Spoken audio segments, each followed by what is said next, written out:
Rogue Company enters closed beta, and Valorant had the biggest free-to-play launch for a PC title of all time.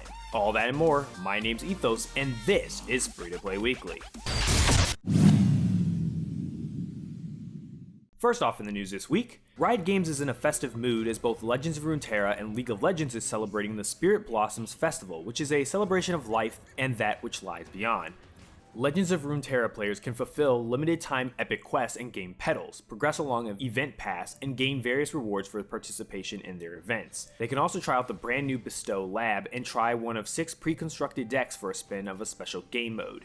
In League of Legends, players can complete missions to earn favor with the mysterious spirits inhabiting the land and check out the reimagined Nexus Blitz. For your efforts, you can unlock brand new chromas, emotes, and wards. You can also try out a couple new champions during the event, Lila, the Bashful Bloom, who's available now, and Yon, the Unforgotten, who hits servers August the 6th. You can learn more about this festival on the game's respective site, Legends of Runeterra, or the League of Legends official website. Now, I have to tell you guys about this one game that has been seemingly overlooked by a lot of people that had a trailer drop just recently.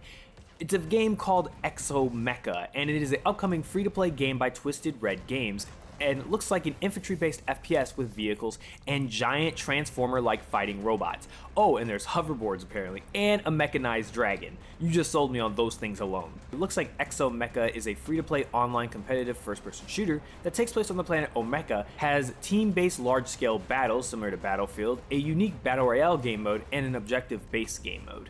Gameplay will revolve around flexible playing styles, mechs, unique gadgets and abilities, and boss battles. The last part leads me to believe that the giant robots, including the dragon, are AI-controlled bosses, but I would love to be proven wrong in them actually being playable. Also, hearing about the 3 different types of game modes, including a Battle Royale mode, kind of gives me Crucible flashbacks, so this could go either way. Consider myself definitely interested, but with a little bit of healthy skepticism. Exomecha is slated to launch on Xbox One, Xbox Series X, and PC in 2021. You can sign up for their beta on exomecha.com. If you are all confused like me about the brand new announcement of Phantasy Star Online 2 New Genesis, well, let me kind of break it down for you guys a little bit further. Now, while interesting enough, the company is calling this an update. Based on the video, however, it seems like this new game, quote-unquote, is taking place thousands of years after the events of Episode 6 in an open-world environment. It also features improvements intended to make the game more modern. It will not, however, actually be replacing PSO2. Instead, the games will exist side by side, with players being able to hop between them and carry some things over from one to the other. On an interesting note, if you create a character using PSO2 NGS creation system, you'll be able to use them in PSO2 thanks to an overhaul of a previous game's character creation graphics engine. Of course, as the games are effectively different entities, there will be some things that they don't share, specific items, character growth, and the like, so there is that to consider. Now, while it looks like NGS won't arrive until sometime in 2021, Sega wants to celebrate the announcement. So right now, PSO2, both old and new, are being encouraged to take part in some in-game events offering useful rewards. The first is a simple login event which rewards players 5 million XP in addition to other things like Triboost and SG tickets. Just log in any day between today and September the 18th to get it. Valorant had its biggest launch ever by a free-to-play PC game according to SuperData in its June report on the digital games market. Riot Games' competitive shooter hit the charts at number 6 in its debut month, ahead of Fortnite and its closest match, Counter-Strike Global Offensive. In fact, SuperData believes that Valorant is siphoning away players from CSGO, giving the latter titles reduced revenue. Now, can it maintain that momentum? SuperData references Apex Legends, which Valorant exceeded on PC, but not overall thanks to the game's console launch. Now, Apex hasn't made the charts for some time now, and if the games are comparable, Valorant might be sliding down or off the list in a few months. Destiny 2 also had a good month, checking in at number 6 on consoles thanks to brand new content and pre-orders for Beyond Light. If you're interested in more of this data, you can read the full report on the SuperData website. And finally, after a lot of teasing and a lot of waiting with its alpha testing, First Watch Games and Hi-Rez have officially taken their third-person team shooter Rogue Company into closed beta. Of course, this means 2 very important things.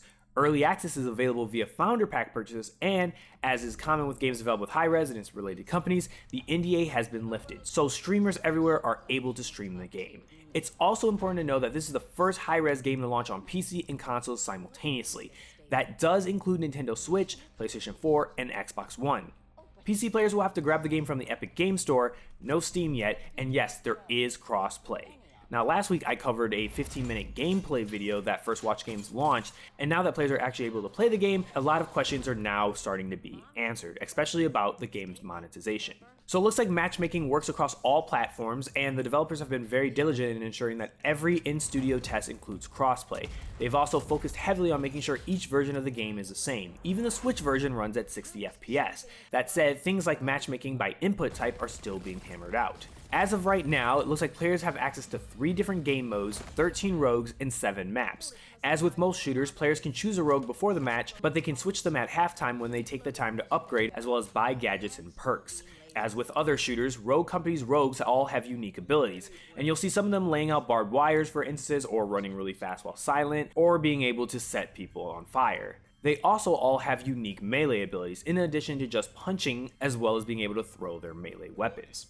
As for microtransactions, players can expect pretty much similarly found in other high-res games. That means buying skins, sprays, and the like. Now, on a note of monetization, to get into the closed beta, you're going to have to get a key. And that means either, if you're lucky enough, getting it in a giveaway, or just buying one of the 3 founder packs that First Watch Games has lined up. Now the patches range in price from $15 for the starter kit to $60 for the ultimate, and all of them include the following: early access to Rogue Company, 6 core rogues to choose from: Dima, Dallas, Ronin, Anvil, Trench, and Saint, Squad unlocked, 2 bonus founder pack rogues, Phantom and Chalk, epic superstar dance emote, rare super demon Ronin outfit, and an epic solar flare weapon wrap.